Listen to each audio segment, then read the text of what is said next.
Referred to as the sport of kings, horse racing has been part of British society for more than 400 years. It's a sport fueled by money, where the margins for victory are tiny, but the stakes are always high. Barbie Gold is coming to second. Native Khan in third position. Inside the last furlong. Fourth trying to run on, but it's Galileo Gold. I'm on a journey to learn what it takes to be part of a sport loved by both gamblers and royalty. On it, I was given rare access to the people who own, train and ride racehorses, as we attempt to shine a light on the inner workings of a sport that for many is shrouded in mystery. But first, it's important to understand that there are two types of horse racing: flat and jump racing, also known as National Hunt. Traditionally, flat racing was for the wealthy, while National Hunt was for farmers and country folk. Today, National Hunt occurs only in a handful of countries, while flat racing is global, attracting fans from Kentucky to Abu Dhabi. There's also a lot more money in it. Winning National Hunt's biggest race, the Grand National, would earn you $750,000, while in flat racing you could take home $7 million by winning America's Pegasus World Cup. But the major money in flat horse racing isn't made out on the track, it's made at discreet stud farms. I've come to one called New Sells Park in Hertfordshire. Here, stallions and mares are handpicked based on their own success on the track and their purebred pedigree of champion racehorses. The mares are then covered by the stallions in a controlled environment as they aim to breed the next generation of winners. For the stallion's owner, breeding is big business. Take for instance Frankel, arguably the greatest racehorse that ever lived. They're off. They're racing then. He was unbeaten during a 3-year career, making his owner, the Saudi Prince Khalid Abdullah, around $4 million in prize money. Before his retirement in 2012, 4-year-old Frankel had the highest rating of any racehorse in history. If Frankel had kept racing, he would have likely continued to win and earn more prize money. And wins the Gecko Sussex Stakes. What a brilliant horse! But for his owner, Frankel's success and superstar status has sealed his fate. He would be a more lucrative asset as a breeding stallion. In this new role, Frankel mated with hundreds of horses every year, earning a fee every time. In 2017, he mated with 195 mares. Each go cost $165,000, earning his owner more than $30 million in just 1 year. Following the success of some of his first foals, such as Cracksman and Rostropovich, Frankel's going rate has increased to $230,000. One man that paid for a Frankel foal is entrepreneur Graham Smith Burnell. A decade ago, he sold his litigation software business for over $75 million. With some of his hard-earned fortune, he bought a number of successful racehorses. And all of a sudden my phone is going and there's text messages of congratulations. I'm saying, what is this? It cannot be that Great Britain has just won that race. So what attracted him to becoming an owner? You know, you win the race, you win some nice prize money, but mainly you've got the satisfaction and the thrill of having your horse winning a race. But now he wants to breed a champion racehorse. So he purchased a brood mare called La Mortola for more than $450,000. At the time, La Mortola was pregnant with one of Frankel's foals. This year she gave birth to that foal, a young colt called Fabrizio. A colt is an uncastrated male horse less than 4 years old. His development over the next year will be closely monitored by New Sells Park and its general manager, Julian Dollar.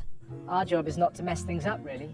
They are highly strung and they'll do lots of things to try and hurt themselves on an almost daily basis. Everything is designed to make them the best athlete they could be. You could sort of imagine some parent doing it to some 7-year-old that they dreamt was going to be the next Venus Williams of the tennis world.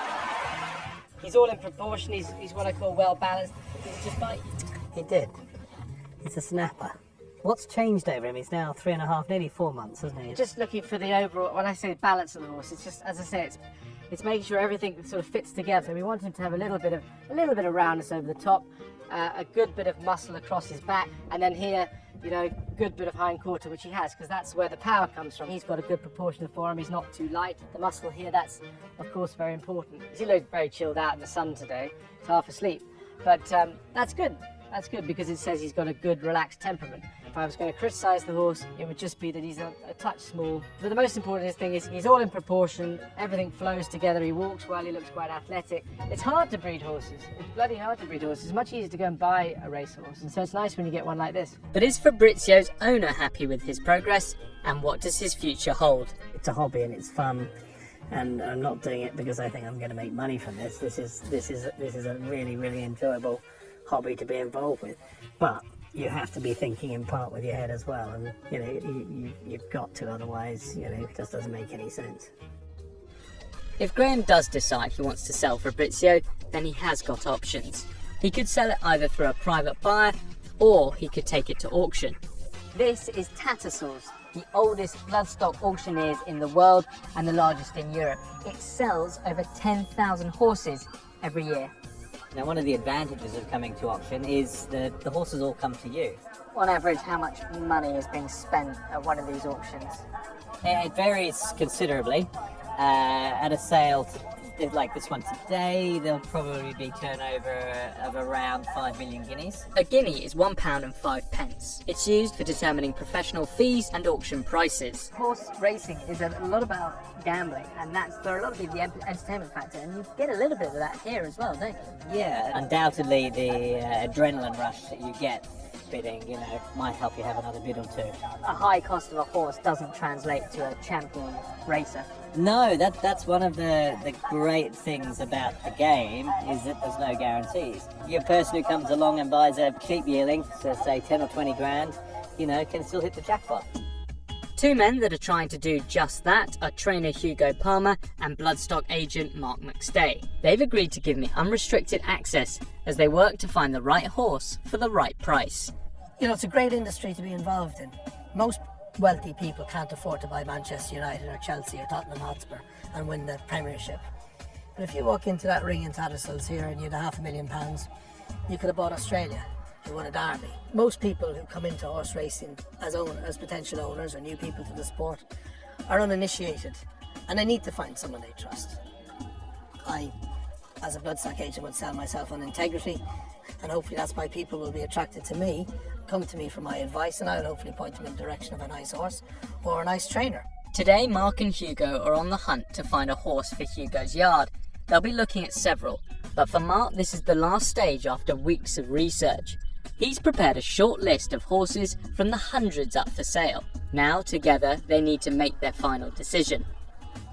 So what are you doing there, Mark? I just see the front of the cannonbone there. There's a little bit of a profile to it. But it comes out a little bit. Yeah. Okay, got you. Now these horses, Mark has seen them twice, but now I'll come back to see the third time. If I like it, and I think I might buy it, I'll probably see it a fourth time. And then I'll send a vet to see it, and they will check that the horse is, structurally okay, and they'll put a tube down its throat and see that it has the right breathing apparatus to actually perform. So the colt, lovely big strong horse. His scope was a grade 2, normal pass, a little bit of extension in the knees, and very slight pain on palpation of the shins. But all in all, very solid. Happy with straightforward horse, yeah. Filly looks like she's growing. She's going to be very big, I think.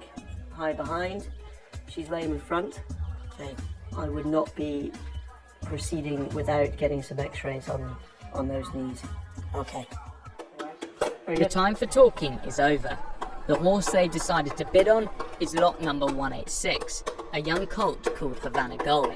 But before the bidding war begins, Mark wants to see how the whole auction is going and who he might be competing against. I just want to follow him in out of interest and get a gauge on the market. And who's he competing against? Somebody on the far side of that partition over there. It's quite nerve-wracking, isn't it? Oh, it's a little bit. Lot 186 is up, and as soon as Havana Gold strolls into the sales ring, the bidding starts. After some confusion with the auctioneer, Mark and Hugo make a late bid.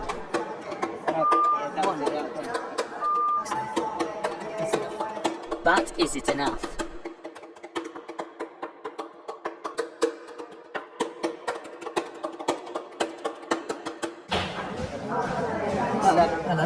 I'll try and get that man into the Sunday. Yeah. For $80,000, Mark finally gets his horse. Now it's down to Hugo and his team to try to turn this young colt into a champion racer. For Havana Gold, a new life awaits of racing and ritual. But he won't be going far. He'll remain in this distinct corner of England, along with 3,000 other racehorses. Behind me is the town of Newmarket. It's surrounded by wide open expanses, which has led to it becoming the home of flat horse racing in the UK. This is a town where the pecking order between horses and humans is a little blurred. And it will be no different for Havana Gold while he's living at Hugo Palmer's yard. I suppose in many ways we're like a private school. The owners, or in a school's case, the parents send their child horse to a school to be educated. So we take them in here just sort of when they're about 1.5 years old. So they're immature, but they're probably 90% of their adult size and strength. And we work out which ones are the scholarship pupils and are likely to be turning up at Royal Ascot and which ones are less so. In his 8-year career, Hugo has established himself as one of the leading trainers in the business. But what's it like for young trainers just starting out and the challenges they face? We're headed today to meet George Scott, a young trainer who's only actually in his 3rd season, but he has had already some big successes. We're going to go and have a look at his yard and see what he does every day to make sure his horses are in peak condition. You can't imagine the amount that goes into getting that horse in the afternoon wearing the silks at a big meeting, the amount of work, effort, concentration, time. A lot of pressure being a horse race trainer. If you push yourself to try and be successful and want to achieve something, then there's always going to be pressure. Routine for a horse race trainer, I can imagine it's some early starts, long days. I mean, up at 5:15, and we'd work through then till 1 o'clock, and then get home for a bit of lunch. And I always had to have a sleep in the afternoon, without fail. Had to have a quick sleep, and then back in the afternoons or go racing. When you don't have winners, Yeah. how hard is that? It's hard, but I mean, it's part of the game. You have to take the rough with the smooth, and you have to remain level. Is this your dream job? Yeah, definitely. I don't really know what I'd do if I wasn't a trainer. I don't get a rush out of anything else other than racing. I like football, I like rugby, I like cricket, but I love racing. Dave, just save a little bit for the hill. Those are mine crossing there, so we need to get across. What are you going to be looking for? I like to get up the hill nicely. I like to listen to their breathing.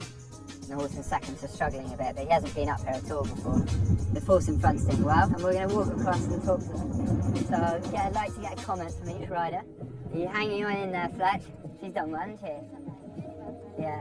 What's it like to have a winner? I mean, that feeling where you sort of spent days, months with this horse and got to know it quite intimately. Yeah. And then it wins this race with thousands of people watching. Yeah, it's absolutely unbelievable. Like, it's the best feeling in the world. I stand there with huge anticipation, and I enjoy sharing that moment with friends and family, and it's all consuming, that one moment.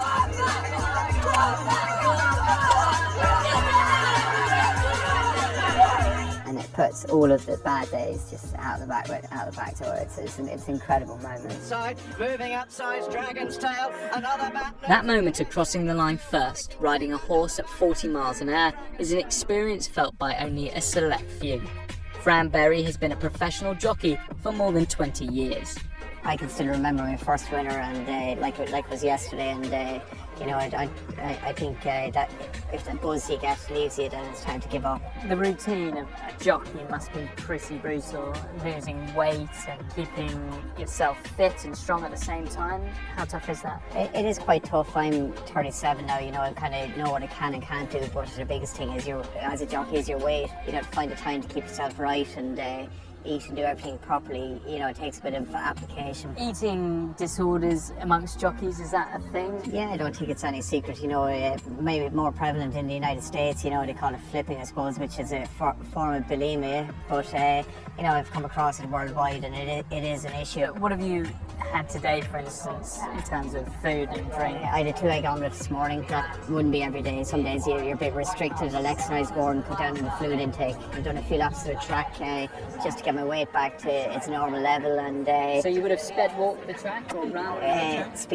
Speed walk, yeah, with plenty of clothes on me to get a good sweat up. Can I ask how much you get paid per race? It's about 140 pounds, and then with deductions, you probably work out £100 net, before your tax, and you got to pay your own diesel and expenses, So for instance, you've raced 2 horses. You're not making a great deal of money today. No, not today. Some days you can have 10 rides, and some days you got 2. Travelling expenses are quite high. And you know, riding fees pay for me, pay my bills, pay everything that keeps the show on the road at home. But you're relying on your win prize money, your place prize money, really, to make money. It's an interesting sport, isn't it? You're kind of on your own. Yeah, you know, even golf is a team of lads around them or something. You know, you gotta kind of do everything for yourself in a way. You know, and if you don't do it, nobody else will. What injuries have you had in the past? I've got time.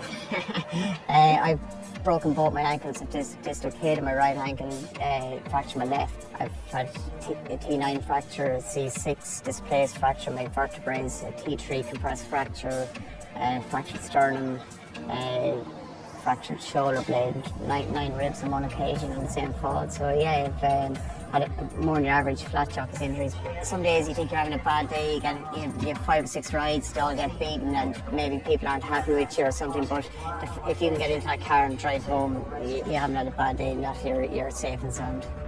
Fran is risking life and limb doing this job for sometimes minimal financial reward. I've learnt it's the love of horses and racing that keeps him and many others invested in this game coming back. And for such an old sport, which can sometimes be at odds with the outside world, it's still, after all this time, the thrill of winning that continues to captivate and entertain.